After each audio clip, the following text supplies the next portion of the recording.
নমস্কার বন্ধুরা, ইতিহাসের ইতিকথার নতুন পর্বে আপনাদের সকলকে স্বাগত। আমরা সনাতনী হিন্দুরা পুজোতে প্রদীপ জ্বালায়। প্রদীপ জ্বালানো ছাড়া পুজো সম্পন্নই হয় না। সেটি মা লক্ষ্মীর পুজো হোক কি নারায়ণের পুজো, মহাদেবের পুজো হোক কি মা কালীর পুজো, হিন্দু ধর্মের সকল উৎসব অনুষ্ঠানের সঙ্গে প্রদীপ যুক্ত। আর এই প্রদীপ জ্বালানোর জন্য আমরা তেলের ব্যবহার করি। আজকের পর্বে জানবো একটি বিশেষ বিষয়। সেই বিষয়টি হলো হিন্দুরা পুজোর সময় কোন কোন তেল ব্যবহার করে। প্রত্যেকটি তেলের আলাদা আলাদা কি গুরুত্ব রয়েছে, যেটি পুজোর তেল হিসেবে বিশেষভাবে উল্লেখযোগ্য সনাতন হিন্দু ধর্মে। আমরা হিন্দুরা পুজোতে কোন কোন তেল ব্যবহার করি, এই তেলের অর্থ কি, কেনই বা ব্যবহার করা হয়। মা লক্ষ্মীর সাথে সাথে সকল দেবী এবং দেবতারা খুশি হন প্রদীপ প্রজ্বলন করলে। প্রথমেই যে তেল আমরা ব্যবহার করি সেটি হলো খাঁটি ঘি, খাঁটি দেশি গরুর ঘি। প্রদীপ জ্বালানোর ক্ষেত্রে ঘি একটি গুরুত্বপূর্ণ উপাদান। হাজার হাজার বছর ধরে হিন্দুরা ঘিয়ের ব্যবহার করছে পুজো পার্বণে। ঘি এবং আগুনের সংমিশ্রণ ইতিবাচক আধ্যাত্মিক শক্তি তৈরি করে। বৈদিক শাস্ত্রে উল্লেখ আছে, খাঁটি গরুর ঘি দিয়ে প্রজ্বলিত প্রদীপ সম্পদ এবং শক্তির দেবতা কুবেরের আভাকে আকর্ষণ করে। শান্ত, শক্তিমান, আলোকিত মনের অবস্থা জাগানোর জন্য ঘি বায়ুমণ্ডল থেকে সাত্ত্বিক বা বিশুদ্ধতম যে কম্পন, ভাইব্রেশন, সেটিকে আকর্ষণ করতে পারে। এতে আমাদের জীবনে উন্নতি তো হয়, পরিবেশেরও ভালো হয়। আরও একটি তেল আমরা ব্যবহার করি, সেটি হলো কালো তিল তেলের তেল। কালো তিলের তেল, তিল ভগবান শ্রীহরির ঘাম থেকে উৎপন্ন হয়েছিল। হিন্দু ধর্মের এমন কোনো পুজো নেই যেখানে তিলের ব্যবহার হয় না। জন্ম থেকে মৃত্যু পর্যন্ত প্রত্যেকটি অনুষ্ঠানে, আচার অনুষ্ঠানে তিলের ব্যবহার হয়। তিলকে নিয়ে আলাদা একটি একাদশী রয়েছে, সেটি হলো ষট তিলা একাদশী। কালো তিল ভগবান শ্রীহরিকে যেমন পছন্দ করে, সাদা তিলের তেল মা লক্ষ্মী পছন্দ করেন।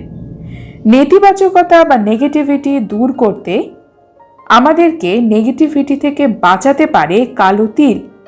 কালো তিলের তেল পুজোর মাধ্যমে নিবেদন করার সময় সমস্ত দেবতারাই খুশি হন, এমনটাই বিশ্বাস করে সনাতনীরা। ভার্জিন কোকোনাট অয়েল অর্থাৎ বিশুদ্ধ নারকেল তেল। নারকেল তেল হিন্দু ধর্মের পুজোতে ব্যবহার করা হয়। নারকেল ভগবান শ্রীহরির অত্যন্ত প্রিয়, মা লক্ষ্মীর প্রিয়। এই কারণে নারকেলকে বলা হয় শ্রীফল। ভগবান গণেশের প্রিয় খাবার হলো নারকেল। নারকেলের যে উপস্থিতি আমরা দেখি, নারকেল গাছ যেখানে বড় হয়, নারকেল গাছ বহু বাধা বিপত্তি অতিক্রম করে বড় হয়, কিন্তু এই গাছ মিষ্টি ফল দেয়। এই ফল হলো আমাদের জীবনের বাধা বিপত্তি অতিক্রম করে আমরা যে চেষ্টা করি, কাজ করি, তার ফল। দীপাবলির সময় বহু স্থানে নারকেল তেলের প্রদীপ জ্বালানোর প্রথা রয়েছে। এটি নতুন বছরের শুরুর প্রতীক।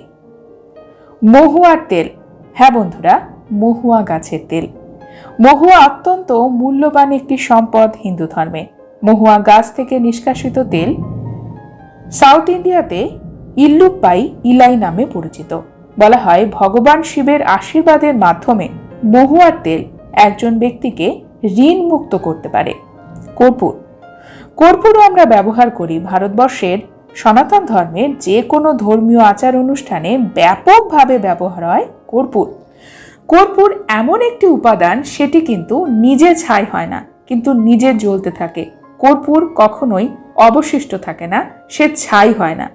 এটি হলো উচ্চ চেতনার প্রতীক। তুলসীর তেল, তুলসী হিন্দু ধর্মের অন্যতম পবিত্র একটি ভেষজ উদ্ভিদ। বেশিরভাগ হিন্দু ভারতীয় পরিবারে তুলসী গাছ থাকে। তুলসী সৌভাগ্য নিয়ে আসে জীবনে। আর তুলসীর তেল হলো একটি এসেনশিয়াল অয়েল। এটি বিশুদ্ধ।